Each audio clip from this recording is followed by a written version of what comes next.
우리는 하나다. 하나다.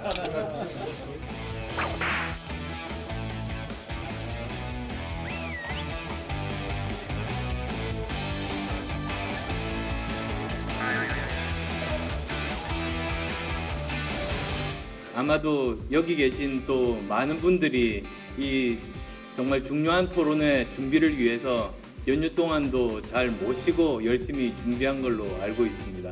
다당제는 저는 시대 정신이라고 생각합니다. 다당제가 대한민국 정치를 발전시키고 그리고 역사를 발전시킨다고 믿습니다. 예전 제주도에는 대형 항공사 두 편만 거기에 이제 운항을 했던 그런 시절이 있었습니다. 그 시절에 항공사가 두 개니까 당연히 서로 경쟁할 거라고 생각했습니다만 결과는 그렇지 않았습니다.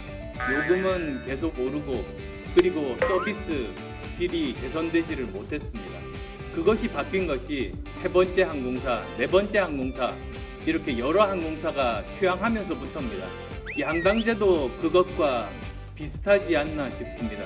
지금 선거제도는 기득권 양당에 극도로 유리하고 극도로 효율화된 선거제도가 되어 있습니다. 내년 지방선거부터 광역단체장들도 결선투표제 도입 한번 검토해볼 가치가 있다고 저는 생각합니다. 대선이 끝나고 우리 안철수 대표님 오늘 처음 뵙는데 박지원 대표하고 초대 평양 대사 또 이 장관에 대해서 이렇게 합의를 하셨습니까? 그만 좀 괴롭히십시오. 그만 좀 괴롭히십시오. 아주 건강하신 것 같아서 보기 좋습니다. 너무 언론에서 과도하게 앞서서 해석을 하지 마시고 국민의당과 바른정당은 정말 추구하는 원칙과 가치가 맞다면 협력할 준비는 언제든지 되어 있다.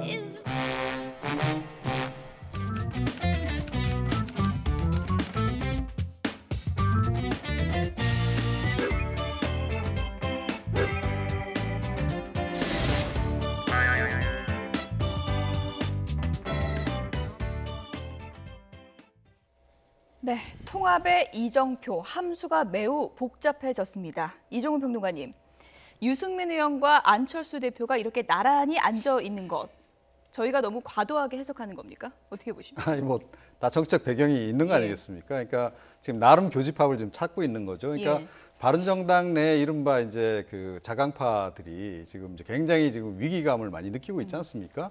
자, 통합파들은 지금 자꾸 지금 자유한국당으로 빨리 들어가자라고 지금 재근을 하고 있고 이런 상황에서 이 당이 자칫 잘못하면 두 개로 깨지거나 아니면 이제 공중분해될 수밖에 없는 그런 상황이니까 뭐라도 그야말로 지푸라기라도 잡고 싶은 그런 심정이겠죠. 유승민 특히 이제 의원 같은 경우에는 더욱더 지금 그런 상황이기 때문에 지금 안철수 대표에게 이제 손을 내민 거고 안철수 대표 입장에서도 나쁘지 않기 때문에 그 손을 잡은 거죠. 그러니까 서로의 이제 교집합이라고 하는 것은 선거구제 개편입니다. 그러니까 중대선거구제하고 그다음에 결선투표제 도입인데 결선투표제 도입보다 사실은 더 두 정당 간의 이해관계가 맞아떨어지는 게 중대선거구제죠. 중대선거구제로 바꾸게 되면 그러니까 소수 정당들도 그 당선자를 낼 수가 있는 환경이 된단 말입니다. 자, 그 얘기는 뭐냐면 지금 중간지대에 있는 그러니까 국민의당이라든가 바른정당들도 의원 숫자를 일정 부분 낼 수 있는 그런 그 조건이 되기 때문에 그것을 지금 이제 매개로 해서 서로가 지금 이제 협력의 장을 지금 일단 만들어 가고 있는 이런 상황인데 저게 과연 이제 정말로 바른정당이 둘로 쪼개지는 것을 막아낼 수 있을까?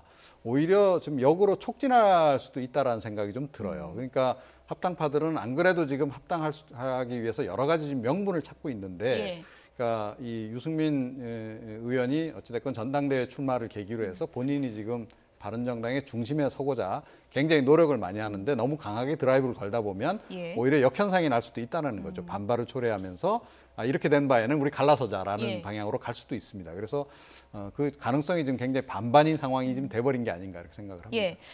바른정당과 국민의당 2018 지방선거 통합 시나리오 설까지 벌써 나오고 있습니다. 가능성이 몇 % 정도일까요? 어떻게 보십니까? 가능성이 극히 낮다라고 사실 보여집니다. 왜냐하면 일단 바른정당 내에 통합파와 자강파가 있다는 거는 많은 국민들이 이제 다 아실 거라고 보여지는데요. 여기서 잊지 말아야 되는 건 통합파도 자강파도 결국은 보수를 대변한다는 겁니다. 다만 이제 통합파 같은 경우는 현재와 같은 소수적인 인력을 가지고선 도저히 문재인 정부에 대항할 수 없기 때문에 명분도 중요하지만 일단은 합쳐서 세를 키우자. 그리고 나서 보수가 추구해야 될 가치를 우선적으로 확보하자는 주장이고 자강파 같은 경우는 과거의 최순실 국정농단 사건에 대해서 굉장히 큰 나름대로의 문제를 갖고 있는 한국당의 일부 의원들이 정리되지 않는 상황에서 통합은 불가능하다는 얘기를 하고 있는 겁니다. 여기에 대해서 실질적인 국민의당이 갖고 있는 생각과 바른정당의 의원들 생각과는 상당히 궤를 달리할 수밖에 없는데 이 외부적인 상황 요인 두 가지가 그렇습니다. 첫 번째 같은 경우는 이 한반도의 엄중한 북핵 위기거든요. 이 북핵 위기를 바라보는 보수의 지향점과 국민의당의 지향점이 상당히 다르다는 게 첫 번째 문제고 두 번째는 지금 문재인 정부에서 시동을 강하게 걸고 있는 적폐청산의 문제죠. 이 적폐청산의 문제는 이명박 정부에서부터 박근혜 정부까지 있었던 많은 문제들을 갖고 있는데 여긴 바른정당이 피해갈 도리가 없습니다. 그러니까 결국은 바른정당과 국민의당이 만들고 함께 합쳐질 수 있는 여러 가지 길들을 상황 외부적 상황에서 다 차단할 수밖에 없기 때문에 지금 뭐 여러 가지 구도와 그림은 좋습니다만은 결국은 바른정당 입장에서는 보수 통합 쪽으로 조금 더 힘이 기울 수밖에 없는 외부적 요인이 크게 작용하고 있다고 보여집니다. 유승민 의원이 김무성 의원과 회동을 했는데 평행선만 달리고 별로 이제 소득이 없었다 그러고 유승민 의원이 오늘 뭐 간극을 좁히지 못했다라고 했습니다. 그리고 그 하태경 의원은 대놓고 통합파 그냥 빨리 나가라. 그게 도와주는 거다. 이렇게 얘기를 했거든요. 그렇습니다. 한마디로 보수 대통합은 언제쯤일까? 실질적으로 이번 추석 연휴가 시작되기 전까지는 이 추석 연휴 기간 동안 어떻게 보면 여론몰이가 되고 그 가운데 일부는 탈당을 해서 한국당으로 복당할 가능성까지도 사실 점쳤던 것이죠. 그렇지만 의외로 그와 같은 통합이 조금 지지부진한 그런 모습을 보이고 있는 것 같은데요. 실제로 지금 한국당 내에서도 빨리 어떻게 그 호흡을 가지고 가지는 않겠다 이런 얘기가 나오고 있고 실제 이 바른정당 같은 경우에도 그 통합파의 대표적인 사람이라고 할 수 있는 김영우 의원 같은 경우에도 당 내에서 어떤 중재가 모여지지 않는다라고 한다고 하면은 이 부분을 통합이 아주 급물살 타기는 어렵다고 해서 살짝 템포를 어떻게 보면 조절해가는 그런 상황인 것 같은데 결국 지금 11월 중순에 있는 그 바른정당의 그 전당대회 그 전까지는 어떤 식으로든 나름대로의 어떤 큰 물건은 틀 것 같은데 다만 지금 10월 이 시점 같은 경우에는 이 국회가 전체적으로 지금 그 국정감사라든가 이런 그 굵직굵직한 이벤트가 있기 때문에 물밑으로의 어떤 조율이 있고 결국 11월이 가기 전 이 10월 말 11월 초 이때쯤이면은 어떤 나름대로의 어떤 구체적인 성과가 나올 가능성이 높지 않을까 싶습니다. 이종우 평론가님 간략하게요. 그런데 지금까지 유승민 의원 행보를 보면 입장을 바꾸는 거는 불가능해 보이는데요. 만약에 이제 통합파의 의견 쪽으로 많이 당이 기울었다고 해도 유승민 의원이 끝까지 고집을 피우면 당이 분열되는 거 아니겠습니까? 그렇죠. 이제 그럴 개연성이 또 있는데 그러니까 유승민 의원 같은 경우에도 최근에 엊그저께 한 인터뷰 내용이 약간 좀 기류가 변한 걸 좀 느끼게 합니다. 뭐냐면 그러니까 지금 당내 분위기가 심상치 않다라고 하는 것을 이제 인정을 하면서 그러니까 통합도 뭐 필요하다면 언제든지 할 수 있는데 다만 지금은 명분이 부족하다라고 이야기를 했더라고요. 그 얘기는 뭐냐면 명분만 갖춰지면 그리고 명분만 갖춰지고 당내 구성원들이 대부분이 통합을 원한다면 갈 수도 있다라고 하는 정도로까지 입장이 약간 변해 있습니다. 그래서 아마 그 유승민 의원 쪽에서는 아마 실존적인 고민을 좀 하겠죠. 그러니까 이 당이 일부가 어찌됐건 탈당해서 자유한국당으로 가게 되면 원내 교섭단체가 이제 붕괴가 되지 않습니까?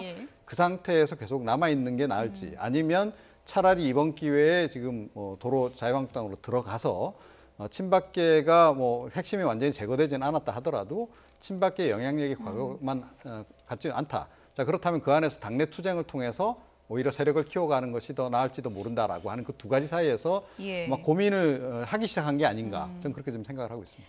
다른 명분이 필요하다. 이렇게 이제 볼 수도 있는 것 같은데요. 앞으로 한국당에서는 구체적으로 어떤 움직임이 나올지 이 부분도 좀 주목해서 보도록 하겠습니다. 하태경 의원이 오늘 또 이런 얘기를 했습니다. 민주당의 추미애 대표를 제명해야 된다. 이런 주장을 했는데요. 왜 그랬을까요? 들어보시죠. 추미애 대표는 엊그제 부동산 문제에 있어서 본인이 이 경제학자 헨리 조지 신봉자의 임을 밝혔습니다. 그러면서 토지는 중국처럼 국가가 소유해야 된다는 충격적인 발언을 했습니다. 뭐 애초부터 토지가 국가의 것이었으면 몰라도 지금 대한민국 토지는 사적 소유로 되어 있습니다. 헨리 조지는 토지 이득분을 100% 세금을 걷자는 주장을 했던 사람입니다. 이처럼 토지의 이 사적 소유 자체를 부정하는 이런 생각을 가진 사람이 민주당의 대표로 있습니다. 이렇게 위험한 사상을 가진 사람이 물론 개인 어원으로는 충분히 존재할 수 있습니다만 민주당 대표는커녕 민주당 소속 의원으로 있는 것도 저는 부적합하다고 생각합니다. 네, 하태경 의원이 이제 추미애 대표가 토지 관련 발언, 기자들과 만나서 이제 한 최근의 발언을 두고 뭐 제명해야 된다라는 이제 강력한 주장까지 내세웠는데 이걸 어떻게 봐야 될까요? 19세기 후반에 있었던 미국의 경제학자 발언들을 끄집어낸 건데 결국 추미애 대표의 이 발언이 이번이 처음이 아니라 지난번 있었던 원내 교섭단체 대표연설에서도 이 얘기를 끄집어낸 겁니다. 그러니까 결국 이거에 대한 근원적인 얘기를 조금 더 올라가게 됐을 경우에는 토지세에 대한 주장. 그러니까 지난번 대통령 선거 때 이재명 성남시장이 국토 보유세를 주장하고 여기서 어떤 세금을 가지고 토지 배당을 주겠다는 공약을 한 적이 있었죠. 그러니까 지금 문재인 정부가 소득주도 성장을 이야기하고 있는 건데 이 소득주도 성장이 아무리 좋은 정책을 피더라도 이 토지에 대한 불공정 문제가 해결되지 않고서는 이 문제를 풀 수 없다라고 아마 판단을 하신 것 같아요. 그러다 보니까 본인이 정치적 목적을 과거 이제 원내 교섭단체 대표연설에서 조봉왕의 농지개혁을 끄집어내고 노무현 전 대통령의 종합부동산세 정책 이것들을 이어낼 추미애 대표만의 정책 브랜드를 좀 만들려고 하는 것이 아닌가라는 생각을 갖게 되는 건데요. 다만 이제 보수적인 입장에서 바라보건대 지금 뭐 하태경 의원이 주장하고 있는 것처럼 사실상 사적 재산의 주장 영역에 있는 이 토지에 대한 문제를 가지고 종합부동산세 정책이 노무현 정부의 실패를 가져왔던 것처럼 이거 이제 급격한 방식으로 진행하게 됐을 경우에 우리 사회가 갖게 되는 혼란들이 극심해질 수밖에 없는 거고 지난 8.2 부동산 대책을 결국 실시하고 나서 부동산 여러 채 갖고 있는 사람들 처분하라고 정부가 얘기는 했지만 청와대에 있는 여러 가지 그 여러 수석들 입장에서 여러 참모진들 입장의 그 재산 내역들을 보게 되니까 여러 채 가진 분들이 있는데 다 저마다의 사유가 있었던 거거든요. 그런 과정들을 보게 됐을 때 추미애 대표가 생각하는 이상은 알겠으나 그 이상의 정치적인 현실을 구현하는 방법에 과연 얼마나 많은 사람들을 공감시킬 수 있을지가 이제 아마 문제로 떠오를 겁니다. 정치적인 현실은 그렇고 여기 이제 변호사께서 나와 계시니까 법적인 현실에서는 이게 이제 현실적으로 어떻게 되는 겁니까? 가능한 겁니까? 결론적으로 얘기했을 때에 지난 그 88년 올림픽 이후에 부동산이 엄청 뛰니까 토지 공개념을 도입을 하자라는 것을 아마 기억하실 겁니다. 그 토지 공개념 자체가 이게 그 헨리 조지의 이론인 것이죠. 기본적으로 토지는 국가에서 하고 그에 따른 초과이익은 모두 국가가 해서 토지에 나오는 세금으로 다 그 토지 단일세를 하면은 나머지는 뭐 더 이상 필요가 없다 이런 얘기인데 그와 관련해서 우리나라 같은 경우에도 이른바 토지 공개념 3법으로 해서 토지 초과 이득세법 그리고 뭐 그 개인의 어떤 그 주택도 200평 이상 안 된다 이런 것들이 있었는데 그것이 기본적으로 토지 소유권의 본질적 내용을 침해한다고 해서 대부분 다 헌법 위반의 어떤 결정을 했습니다. 그런데 지금 추미애 대표가 법학과의 어떤 그 법학자이면서도 불구하고 이와 같은 얘기를 했다는 것은 결국 이번 정권에 있어서의 어떤 토지와 관련된 보유세를 강력하게 드라이브를 걸겠다는 그런 것인데 과연 기존에 있었던 어떤 헌법재판소의 판결이나 이런 부분에 대해서 깊이 생각하시고 하시는 말씀인지에 대해서는 조금 더 지금 좀 걱정스러운 생각이 앞설 수밖에 없는 것 같습니다. 하태경 의원이 이제 비판을 하다 보니까 토지의 사적 소유를 부정했다 이렇게 좀 단정적으로 표현을 했는데 이 부분에 대해서는 추미애 대표도 좀 억울한 심정이 있을 것 같습니다. 그런데요. 이게 저 추미애 대권 프로젝트입니다. 그러니까 이제 본인 확인을 좀 해봐야 될 것 같은데. 본인의 국정 철학을 지금 이야기를 하고 있는 거고 지금 만들어가는 과정으로 이제 봐야 될 것 같고요. 그러니까 제가 정치 철학 전공했습니다. 정치론. 그런데 이 헨리 조지가 사실은 그 당시에는 살아 있을 때는 칼 막스보다 더 유명했습니다. 그래서 마르크시스트보다도 오히려 조지스트가 더 훨씬 더 많았고 영국 노동당의 어떻게 보면 기본 사상을 이분이 이제 제공한 그런 인물인데 왜 이 사람의 지금 그 토지와 관련한 그 개념을 지금 이 시점에 이제 끌어들였을까? 전 두 가지의 좀 공격 포인트가 좀 맞춰져 있다라고 봐요. 그러니까 하나는 소득주도 성장론도 조금 전에 말씀하셨듯이 이 부동산 문제를 해결하지 않고서는 부의 불균등이라고 하는 것을 원천적으로 해결할 수 없다라고 하는 그 측면이 하나 있는 거죠. 그러니까 100% 순도 높은 이제 소득주도 성장론을 본인이 하겠다라는 거 하나 있고요. 또 하나는 적폐의 뿌리를 찾아섭니다. 적폐의 뿌리를 찾아서. 예, 그러니까 우리나라의 지금 친일파의 잔재가 지금 계속 지금까지 내려오고 있고 지금 보수의 뿌리다라고 지금 예. 얘기를 하고 있지 않습니까? 적폐를 지금 현재까지는 이명박 정부까지 가 있습니다만 캐고 가게 되면 사실은 친일파 그리고 예. 해방 이후에 이른바 그 농지개혁, 그러니까 토지개혁의 실패 그것으로부터 모든 이 부의 불균등 상황이 빚어졌다라고 지금 보는 거고요. 그래서 적폐의 뿌리까지도 자기가 뿌리 뽑겠다라고 하는 그런 것을 지금 염두에 두고 있는 예. 것으로 저는 추정을 합니다. 대권 프로젝트로 예. 정했다면 그게 맞다면 잘한 선택입니까? 어떻게 보십니까? 일단 진보 진영 쪽에서는 굉장히 환호할 만한 일이죠. 예. 그래서 그러니까 본선까지는 모르겠는데 경선 단계에서는 상당히 유리한 구도를 예. 정할 수 있는 그런 상황입니다. 안 그래도 지금 추미애 대표가 예. 상당히 강성 발언을 많이 해서 이른바 친노 친문계 상당수가 최근에는 예. 추미애 대표에서 약간 긍정적인 반응을 보이고 있는데 예. 거기에 조금 이제 어떻게 보면 불에 좀 기름을 붓는 그런 예. 역할을 하게 될 거라고 생각합니다. 이렇게 되면 하태경 의원이 추 대표의 대권을 도와주는 셈이 되는 이 부분은 좀 지켜보도록 하겠습니다. 최진영 변호사, 김병민 경희대학교 개건교수, 이종훈 정치평론가 세 분이었습니다. 고맙습니다.